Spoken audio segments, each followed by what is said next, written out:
guys, welcome to Trabzon.com. This is Mohit Soni, and today we are going to review a very special motorcycle. This motorcycle has been on the roads, on our minds ever since it came out. This is the Royal Enfield Classic 350, and it has come of age because it's been there for in many phases, the 350 and the 500 that came along subsequently. This is finally the big change ever since the BS4 version came out. Royal Enfield decided let's start giving more and more updates on a daily basis. So we got the BS4 version, which had technical changes such as the emissions, the HO, and everything else. After that, we got a lot of limited editions, the Red Edge, the signals, and everything else. There was a lot of buzz ever since till it hit BS6. Royal Enfield even in fact updated the old engine to BS6 for a couple of, let's say, a year. After that, they bought the all new Classic 350, which is based on the Meteor 350, at least the engine and the specifications, the chassis, along with a whole host of other changes. So what are the changes in terms of design? Well, I can't seem to find out much changes here, but it still looks like a Classic 350 that we known for all these years, and very specifically ever since the BS4 update came out. The tank, I think, is bigger here in terms of weight, but the design here is the same. I think this is new, and obviously there is a 3D emblem here, which is also new. The seat height has gone lower, and of course you can see this is a dual tone variety, so green with brown looks really amazing, and this particular green color is going to be a very hot choice for a lot of people because military color, bullets, you get the drill. And this exhaust is new. Of course, I can pretty much say the crankcase looks new here, and if you could come here and see, the side stand is chrome. I think that appeals to a lot of people, so it's done well and right. At the front, you've got those iconic pilot lamps here, and this shade over the headlamp, which also looks really nice. Obviously, the pinstripes, the covered forks, the spoke wheels, and everything shouts very retro modern. Don't be disappointed with the fact that the Classic 350 hasn't changed much in terms of design, because there's a lot of coming in. We already have the Meteor. It's shown that Royal Enfield can do new stuff really well, and there's more motorcycles coming in for the sportier bunch, for some for people who want something hip and modern but with the retro underpinning. So that's coming. So don't be disappointed with the Classic 350. If you can come and see here, the switch gear is new, the handlebar weights are new. Sadly, no adjustable levers. This switch gear is also new. We've seen it on the 350 Meteor. This is the new instrument cluster. It's digital. We've not got the tripod version right now. And this is how you control the button. There's an I button over here, and you can go through the trip meter and the odometer. It shows time and the fuel gauge. So, and you've got all the telltale lights on the inside. This font on the inside has changed. I think that's it. At the back, you've got very good looking tail lamps and very retro indicators. So they're not clear indicators. They are the orange colored ones. And that is what the Classic 350 seems to be all about in terms of design, switch gear, and the instrument cluster. The most important part, of course, is the riding part, and it's got a new engine from the Meteor, making 21 PS and 27 Nm of torque. Made it to a 5-speed gearbox, SOHC engine. Let's see how it rides.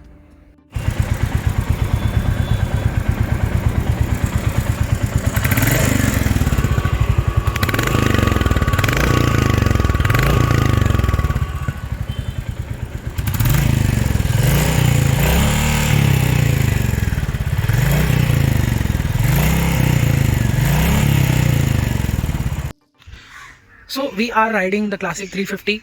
We had ridden it earlier like everybody. We had put in almost 300 kilometers, and for some reason we could not put the review out. But we're back on the bike again. We put another 700 kilometers on it. We've done multiple Mumbai-Pune runs on it. And what do we think of it now after spending almost some time on it and putting almost 1000 kilometers? The engine, of course, is very similar to the Meteor 350. It makes 21 PS and 27 Newton meters of torque. It's a smooth, refined engine. Minimum vibrations between low and mid-range. Even at the top and even at redline, the vibrations are not as such that will shake you apart. They are now like a normal motorcycle. So maybe a tad bit more than a normal motorcycle even today, but it still feels vastly calm, vastly relaxed to ride because of the gearing, because of the torque. It's still a very easy motorcycle to ride in the city. There's a lot of torque in the low and mid range, so rideability in the city is no issue whatsoever. On the highway, we expected it to be, let's say, a bit more free, but it still has this default cruising speed where it's extremely comfortable. Is the 80 kilometers an hour mark. It's really comfortable. We were riding in the pitch black darkness of the highway from Pune to Mumbai, and it was really comfortable at 80. But if we wanted to push it a bit hard, we could have done 90, 100, but after that, which we did for a brief moment, and then we realized that it's not really happy doing that. It feels stressed, but not something that is extremely comforting, but it's just that its relaxed point is 80 kilometers an hour. This is one of the reasons why when we spoke to Royal Enfield, they said they did not want to mess up the Classic 350. They wanted to keep it the way it was. So that's how it is. It is same yet different at the same time. What has changed is the way it rides. We already told you about the engine. The way it rides is very significantly better. The chassis now feels a one whole motorcycle. It doesn't feel that you're hustling a lot. It is now much better in the way it corners, the way it takes sweepers, the way it turns, the way it behaves in traffic. The wheelbase does feel slightly long, but then again the steering, because it's quite light, it feels rather light, so it's easy to maneuver in the city. Of course there's a bit of more effort, but once you get used to it, it feels easy. That's what we came to know about it after spending some time with it, over 1,000 kilometers. While cornering, it definitely feels much more confident. It's much more forgiving. It doesn't kick back in any way. It doesn't demand to be ridden very sanely. It now demands to be ridden a bit more faster, much more faster than before. In the corners, in the sweepers, it's much more stable because the tires are holding up well. The brakes are fantastic. The power is good. Even the pedal bite at the back and the lever bite at the front is pretty impressive for a motorcycle which is not meant to be that sporty or provide on the spot responses, but it does that quite well. This motorcycle is proving out to be a lovely, charming motorcycle, like how the Classic 350 always has been. It just impresses the way it rides. It now when you put it through when you put it through the paces, it doesn't disappoint. So that's where the Royal Enfield has changed. Everything else remains similar, but when you push it hard, and like how we did when in our Mumbai Pura runs where we had to reach somewhere on time, the Classic 350 did not disappoint. It felt really nice. One of our colleagues in fact ended up saying that this motorcycle had a Triumph badge on it, they could sell it. So I think that's a lot of praise. We also agree to that to a certain extent because it feels that way. The chassis feels fantastic, the engine feels fantastic, the ergonomics have changed dramatically. Not dramatically, but in the way how the handlebar position is, it's slightly different, so it doesn't attack your upper back like how it did with the previous 350, like how I experienced it. That's my personal experience. We love the lights. It's got a lot of illumination, lot of spread, so riding it in pitch black darkness from Pune to Mumbai over the last 2 times has been very good experience. It's been, so that helps us go a bit more faster, that makes us feel more secure. The chassis makes us feel much more secure. The engine is much more calmer, so we don't need to worry about that. Even the fuel economy is quite good.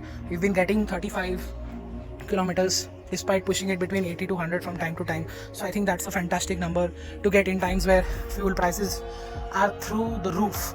And we all love everything about the Classic 350. We wish there was something much more sportier in the roadster format. And given Royal Enfield's statement that they are going to be launching a lot of motorcycles with this engine and this format, we think something very good is on its way. That will appeal to the enthusiast even more. This will remain and should, and in fact continue to remain a very good motorcycle for the hardcore Royal Enfield fans who wanted something more, yet without the sacrifice on the way the Classic 350 felt to them, and what the Classic 350 stands all about. I think that's it. We told you a lot about this motorcycle in detail, so we'll continue to do so. So make sure you subscribe to our channel, like this video, comment if you still have some questions, follow us on Instagram, Twitter and Facebook to stay updated every day, and I'll see you in the next video. Until then, goodbye.